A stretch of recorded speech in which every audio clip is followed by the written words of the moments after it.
Gracias amigos por estar con nosotros en un nuevo encuentro con la ciencia.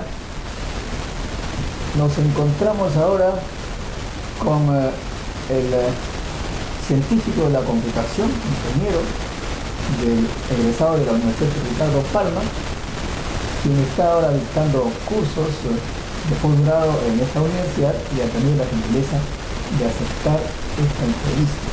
Gracias. Buenos días, muchas gracias por la invitación, Modesto.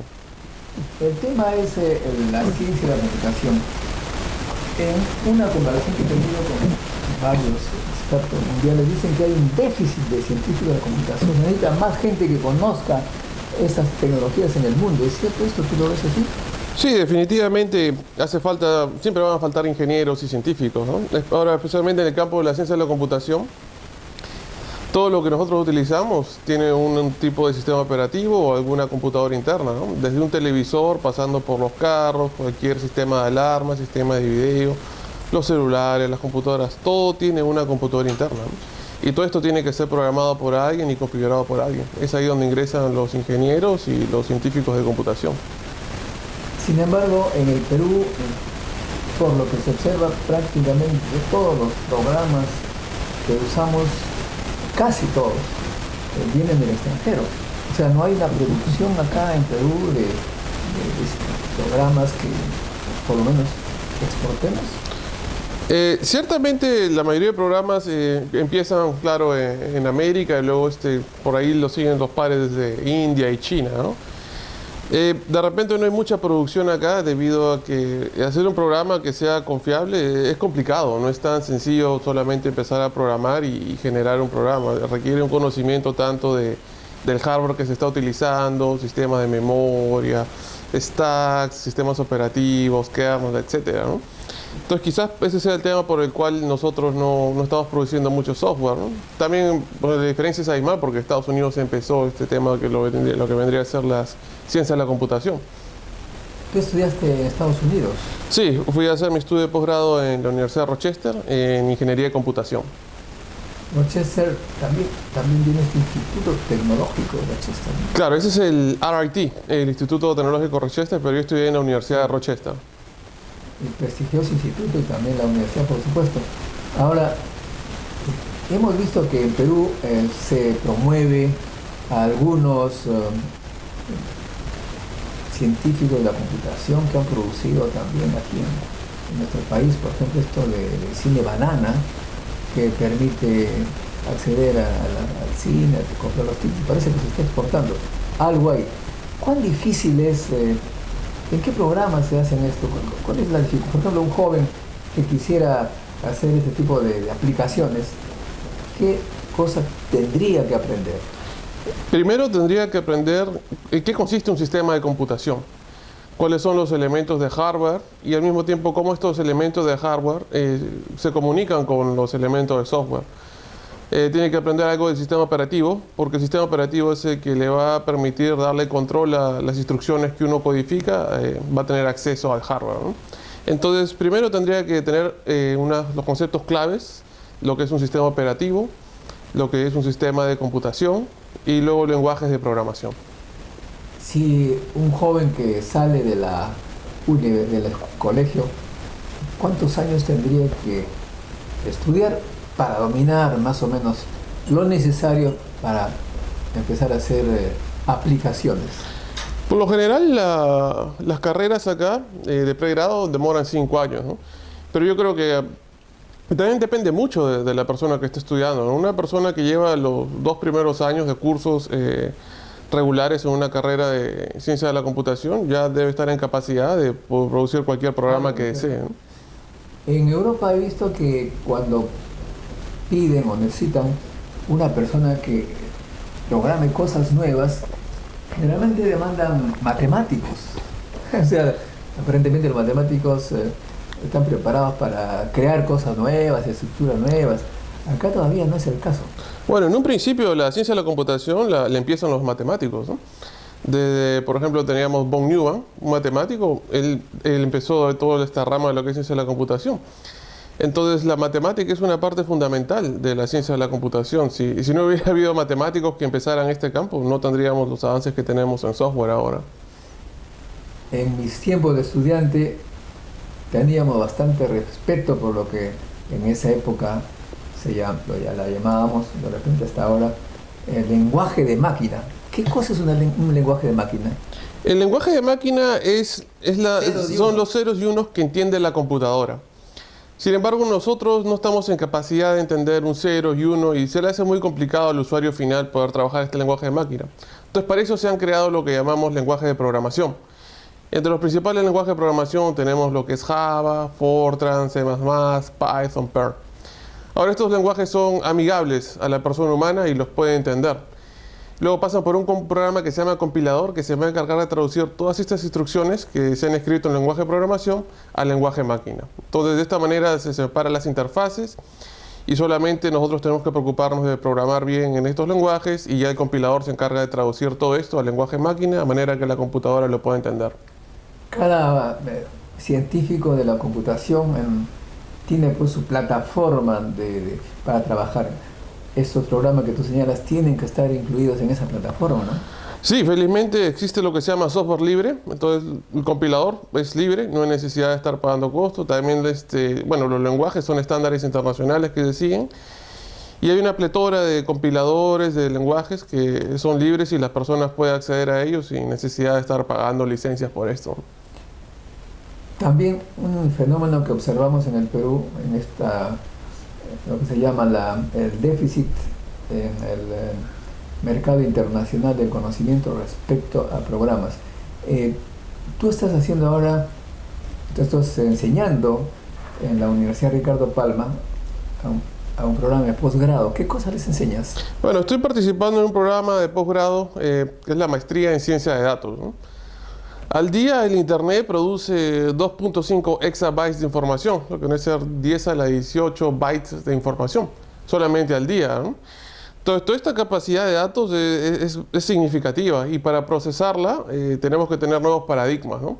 Entonces ahí es donde se utilizan conceptos de lo que vendría a ser la inteligencia artificial, el aprendizaje de máquina, la minería de datos y también la programación en paralelo, ¿no? Yo específicamente estoy trabajando en el área de sistemas distribuidos porque una sola computadora no va a poder procesar toda esta información. Se llama la computación paralela. Así es. Entonces toda esta data, si la procesamos en solo una computadora, se debe demorar décadas en acabarla, ¿no? Entonces para eso es que trabajamos con un conjunto de computadoras. Para que están distanciadas de miles de kilómetros. Sí, no necesariamente tienen que estar en el mismo local. Pueden estar, supongamos estoy trabajando en Lima y el centro de cómputo puede estar en Iquitos. Entonces, pero lo ideal, pero siempre tiene que haber una conexión a este centro, ¿no? Entonces puedo trabajar remotamente y procesar toda mi información a distancia.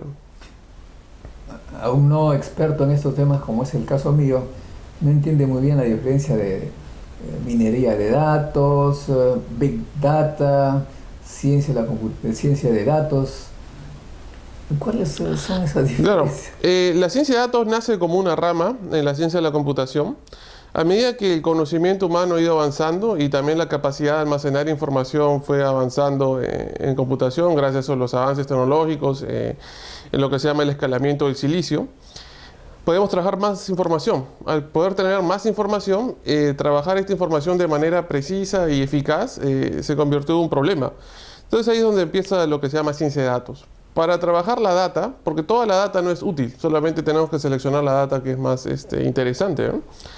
Por ejemplo, todo el mundo tiene su cuenta de Facebook, ¿no? Ahora, si multiplicamos los usuarios de Facebook, que creo que son 2 billones de personas, y cada uno de ellos al mínimo ingresa unas 10 fotos, comparte su estado, dónde se encuentra. Entonces, podemos analizar toda esta información para servicios posteriores, ¿no? Hablando de Facebook, parece que el propietario de esta empresa ha reconocido responsabilidad en el uso de los datos, nuestros datos, para fines políticos. Bueno, yo no diría que sea para fines políticos, sino más bien para fines comerciales. Porque al fin y al cabo Facebook tiene que hacer dinero de alguna u otra manera, ¿no? O sea, al poner nuestras fotos en internet y tener capacidad ilimitada de almacenamiento, compartir nuestro estado, hacer llamadas a través de WhatsApp, todo eso tiene un costo, ¿no?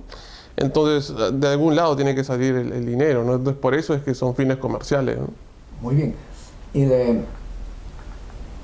Tú has estudiado la carrera de electrónica en Claro, yo estudié mi pregrado en ingeniería. Yo soy un ingeniero electrónico de la Universidad Ricardo Palma.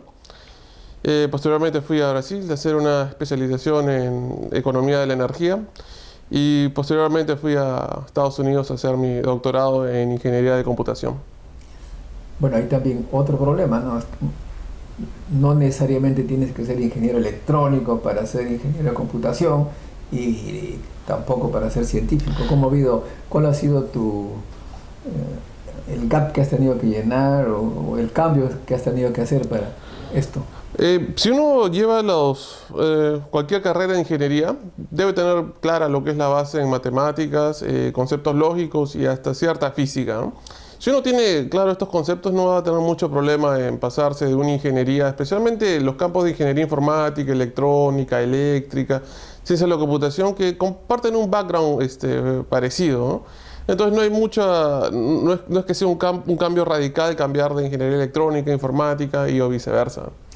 Tus alumnos ahora en posgrado de la Universidad Ricardo Palma, ¿de dónde vienen? ¿Cuáles son sus intereses en tu curso? El 80% de los alumnos tienen un background en lo que es ingeniería de sistemas y un 20% están formados en matemáticas, específicamente en el área de estadística.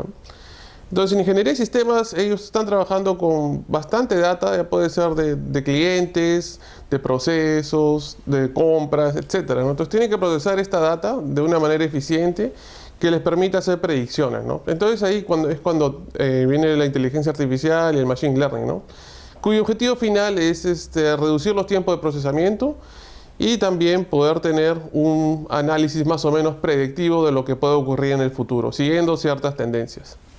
Ahora bien, nosotros acá en Perú, me parece que tenemos también diferencias en las carreras. Has hablado de ingeniería de sistemas, ahora también se habla de ingeniería informática, porque hay una dispersión de nombres. En ingeniería de sistemas, ¿cuál es más o menos la coincidencia o parecido con la ingeniería informática? La ingeniería de sistemas es muy parecida en el aspecto que se le dan las bases teóricas de lo que es un sistema de computación, ciertos algoritmos y cierto lenguaje de programación, pero está orientado más a un enfoque empresarial. Ingeniería informática está más enfocada a ingeniería de software, o sea, desarrollo de programas. Cuando ciencia de la computación abarca ambos casos y le da un énfasis a la matemática y a los algoritmos que se van a implementar. Hay mucho razonamiento, mucha lógica ahí, ¿no? Y dime una cosa, hay gente que ve esto de lejos y para darle una introducción y que le permita más o menos escoger su camino, podríamos hablar de un ciclo de conferencias o un mini curso de 4 horas. Actualmente lo que existe en línea es lo que llamamos los cursos libres, donde varias universidades de prestigio tipo Harvard, Princeton, MIT ofrecen cursos libres de lo que es introducción a la ciencia de la computación. Entonces, lo que siempre se le recomienda a las personas que estén interesadas en conocer no es nuevo, una ciencia relativamente nueva, porque empezó en los años 60. Entonces, a las personas que están interesadas en empezar este mundo tan interesante y la verdad divertido que es la ciencia de la computación, pueden posiblemente inscribirse en línea en lo que se llama edX.com o si no Coursera, y ahí van a ver una pletora de cursos de introducción a la ciencia de la computación dictados por las principales figuras de nuestro campo, de las principales universidades, y estos cursos los pueden tomar dependiendo del ritmo que ellos deseen, ya que está en línea. Hay videos, tutoriales, prácticas, tareas. Entonces están todos los materiales disponibles para que la persona que desee saber un poco de lo que es ciencia de la computación pueda llevar este curso de introducción a la ciencia de la computación. ¿Tiene duración variada? Depende, es el ritmo que uno le ponga, ya que todo el curso ya está en línea, con videos, tutoriales, todo lo que mencioné anteriormente. Bueno, interesante todo esto, y se habla mucho sobre la singularidad, ¿no? Que se define por el momento en que la máquina puede convertir de igual a igual con el ser humano en esta lógica, en el uso del cerebro, en el uso de sus circuitos electrónicos, en el caso del computador, ya podrían competir. ¿Tú crees que estemos cerca de esa singularidad? Yo diría que de acá a unos 10 años o 15 años probablemente estemos cerca de este límite, porque aún estamos en la etapa de entrenamiento, todo lo que es inteligencia artificial y machine learning. Definitivamente falta un poco más de investigación hasta llegar a ese punto. También otro tema un poco polémico que entiendo, tenemos amigos en Estados Unidos, se ha abierto un gran debate precisamente en el uso de la inteligencia artificial y la robótica, porque está generando desempleo, o sea, al competir con el ser humano, un poquito que es, el ser humano está siendo dejado de lado, y los grandes empresarios pues usan este hecho para mejorar su productividad y ganar más. Bueno, el mismo argumento se utilizó en la década de los 70 cuando se empezaron a utilizar robots en las líneas de ensamblaje de los carros, ¿no? De que siempre ha habido el temor de que las máquinas reemplazarían a los humanos. Y como se ve, este no fue el caso, ¿no? Solamente que tareas que antes nosotros considerábamos triviales pueden ser triviales y automáticas, pueden ser realizadas ahora por un sistema automático, ¿no?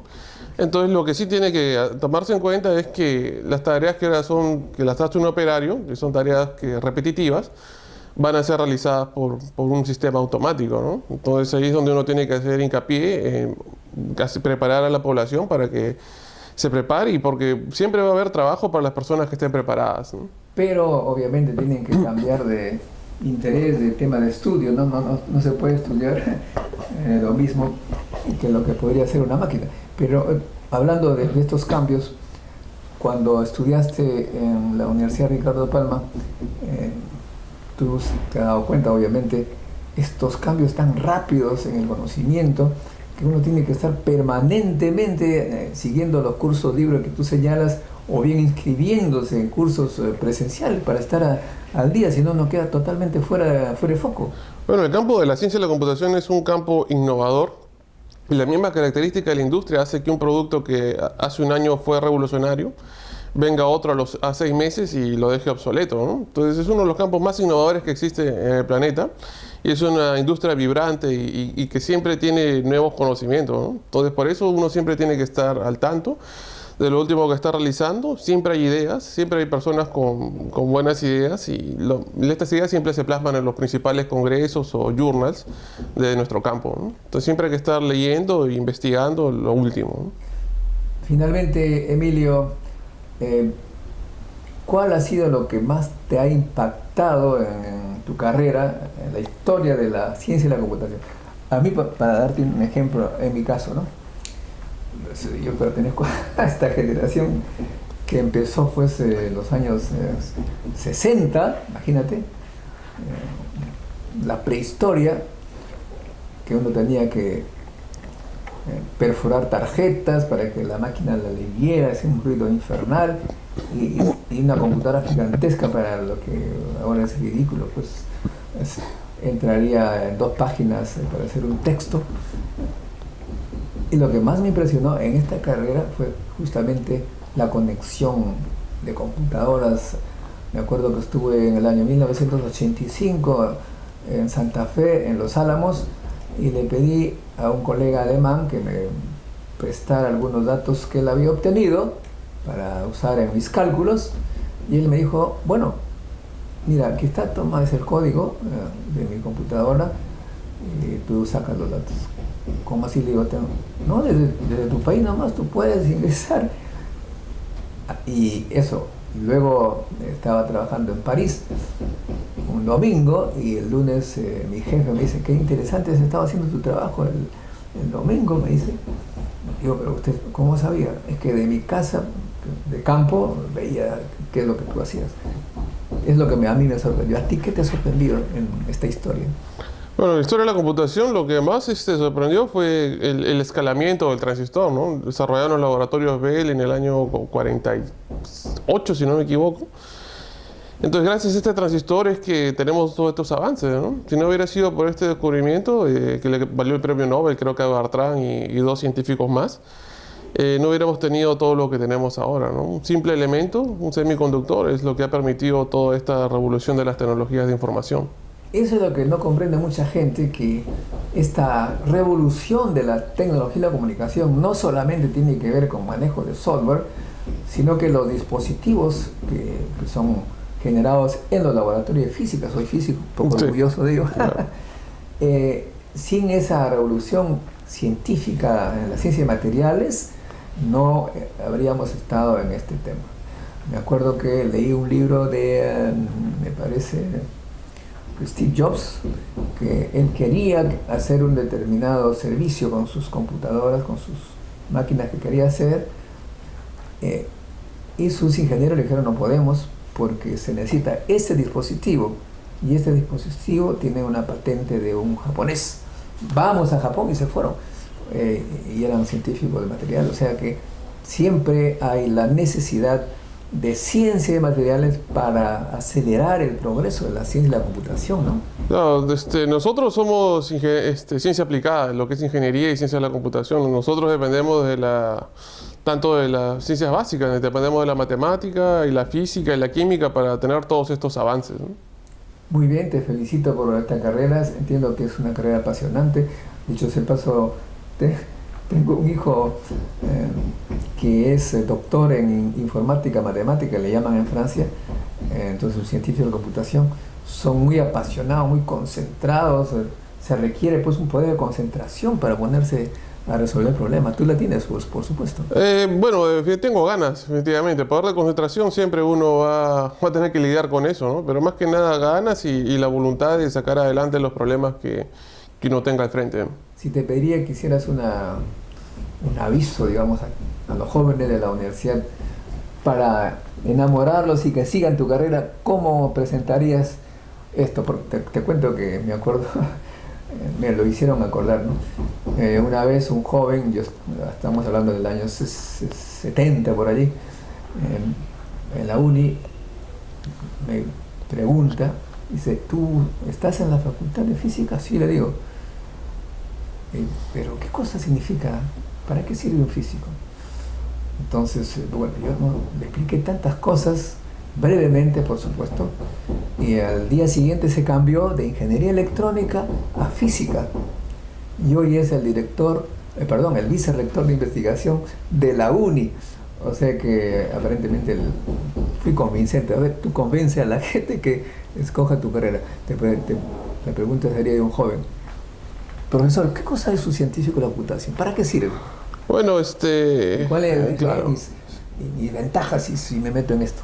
El internet mueve medio petabyte de información cada segundo. Todos estos videos que ustedes ven en YouTube o las fotos que suben al Instagram no son más que unos y ceros, ¿no? Y para que ustedes puedan cargar la foto en Facebook en solamente medio segundo y puedan estar enviando los mensajes, todo esto de acá requiere un trabajo muy concertado y específico, lo que vendría a hacerse en la computación. Todo lo que ustedes ven a su alrededor ahora está manejado por alguna computadora, base de datos. Entonces, si desean tener una carrera en lo último, y siempre es necesario estar especializado en lo último, de esta manera uno siempre va a tener trabajo, les recomendaría que se animen por el campo de lo que vendría a ser la ciencia de la computación. Es un campo muy amplio, tiene distintas ramas, y es la carrera, yo diría que del futuro. Ciertamente, bueno, de acuerdo totalmente. Ahora hablemos un poquito fuera del tema de la ciencia de la computación. Tú entonces has estado en Nueva York, ¿no es cierto? Una gran ciudad, una metrópolis. Si te preguntaría, ¿cuál es la diferencia cultural que hay entre un ciudadano, un habitante de Nueva York y uno de Lima, que para mí es un caos total? Aquí falta de respeto a las normas, los avisos de tránsito, de nada. O sea que ¿tú tienes esa sensación de diferencia con esos países? Bueno, lo curioso es que acá el ciudadano de Lima, la mayoría de casos no respeta la ley porque no hay sanción, ¿no? El mismo ciudadano va de paseo a Nueva York y ahí sí respeta la ley, ¿no? Se pone a derecho. Ahí sí no hay problemas, ahí no le faltaría el respeto a un policía, ¿no? Porque el policía ejerce su autoridad y puede aplicarle una multa, o simplemente si le falta respeto va preso, un juez le da una sentencia y pasa unos 6 meses en la cárcel, ¿no? Acá no sucede eso, ¿no? Entonces la diferencia es que acá no se aplica sanción y allá sí se aplica la sanción. Qué interesante, o sea que es lo que también puedo decir por mi experiencia en Alemania, en Francia. En Alemania, allí, si no respetas las normas de tránsito, estás completamente perdido. Hay unas multas gigantescas. Si no, hay, por ejemplo, el transporte, diríamos que es libre, tú ingresas nomás sin problemas, pero de vez en cuando hay un controlador, y si tú estás fuera, no has pagado el ticket, realmente hay unas multas que no te queda ganas de repetir. O sea que la diferencia está no en el ser humano, sino en la forma como el Estado hace cumplir las normas. Básicamente es aplicar la ley, ¿no? Y acá no se aplica la ley. Y si no se aplica la ley, no hay incentivo para que el ciudadano siga la ley, ¿no? Muchas gracias, Emilio, y será pues hasta un próximo encuentro. Eso, muchas gracias, Modesto, por darme tu programa. Gracias, amigos, a ustedes por escucharnos, vernos, y realmente estoy muy contento de haber entrevistado a Emilio, joven científico de la computación. Entonces será pues hasta un próximo encuentro con la ciencia.